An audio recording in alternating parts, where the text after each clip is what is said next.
What's up, YouTube? I want to do another video for you and just discuss a couple of cards and stuff like that I've been thinking about, and just see what you guys think. Just make sure and give some feedback on it, or it does me absolutely no good at all. First off, I want to show you guys my sweet new deck box. I don't know if you guys have seen these or not, but look at that. How cool is that? I love this deck box. Yeah. Alright, anyway, on to some of the cards I want to discuss.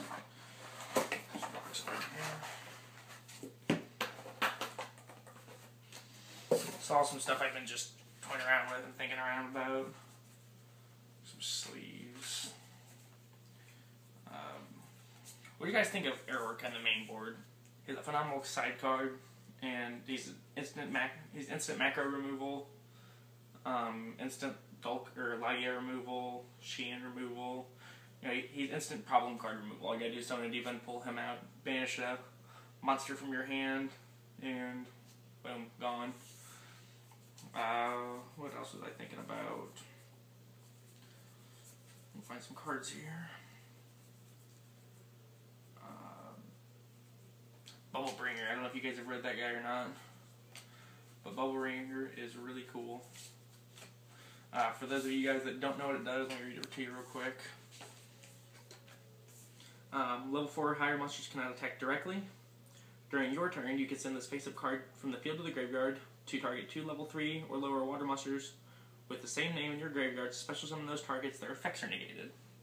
So yes, their effects are negated, but you can still pay cost, and if you bring back a Lindy, if you bring back a pair of Lindies, then whenever they die, you get their effects off because they're in graveyard. It reactivates when it goes to grave. So this has nothing to do with Lindy.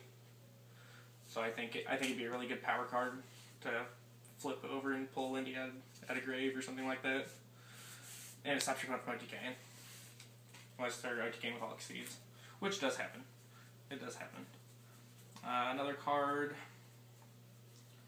Let's see. Forbidden Dress. This is kind of an underrated card. I like it. I think it's pretty good. For those of you who don't know who it does, target one face-up monster on the field until the end phase. The target loses 600 attack, but cannot be targeted or destroyed by other card effects. So, stops card effect destruction, which isn't that great, but I think it's a neat card still yet, and I kind of like it. Also, Forbidden Lance. I've been thinking really, really hard about playing a set of lances or something like that near, because I think lance would be just phenomenal. Here's another interesting one. Abyss Squall. Abyss Squall is a beast of a card. It's like a super call haunt-ish. But let me read this one to you too. Target 3 mermail monsters in your graveyard. Special summon those targets in face-up defense. Their effects are negated, and they cannot declare an attack, and they're destroyed during the end phase. So it's a really, really defensive card. It keeps your opponent from OTKing you. Makes them MS-10 your back row, even worse, just like Scorn. You can flip it on your own turn and bring back a pair of Megalos and overlay. Bring back Lindies. They die at the end phase. Their effects go off. So it's a little more recyclability for the deck. I really like this card. This is one I really want you guys to comment back on and let me know. Yeah, just comment back on that one and let me know. Let me know what you think. Let's see, another interesting one.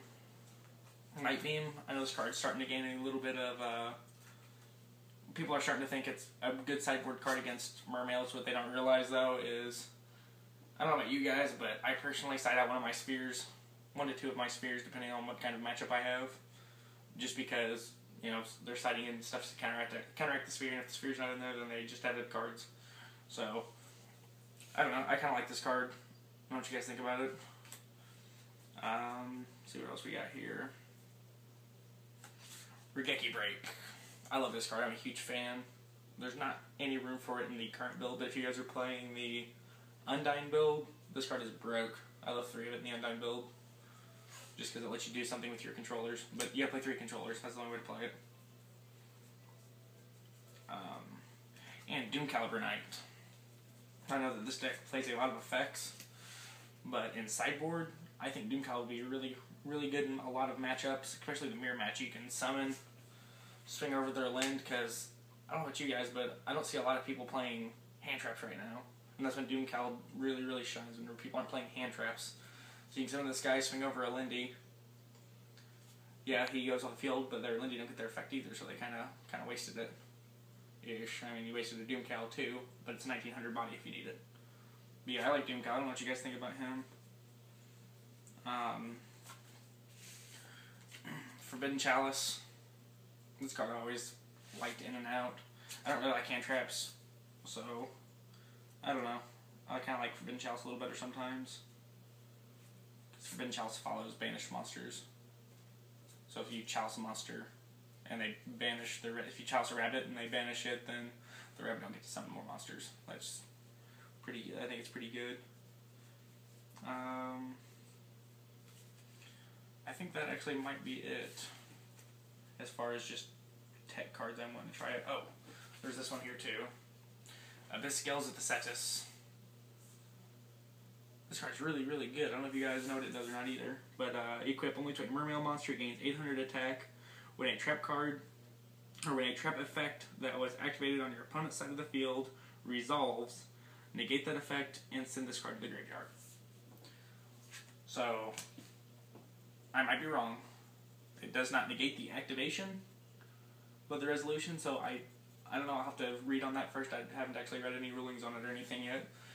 But it sounds like it could negate a Solemn, which would be pretty good-ish. I don't know. It protects against TT, Bottomless, stuff like that. Which, Bottomless really, really hurts the deck, surprisingly. It hurts Lind. Lind, you don't want your Linds getting banished. That's a bad deal. Because I don't play Leviair, so it's hard to bring them back. Yeah, I think that's a really neat card. I've seen a couple people taking in one. I like it. I think it's cool. What other cards do I want to talk about? I think that might be it for now. But yeah, check out these deck boxes and you should get one. These things are cool. Yeah. Alright. That's all from Brian from Team Widge. Make sure to comment, rate, subscribe, thumbs up. You know, subscribe. I want more subscribers. If you guys want like a subscriber contest or something like that, then, you know, let me know. If that's something you guys be interested in. So, that's all from Brian from Team Widge. I'm out.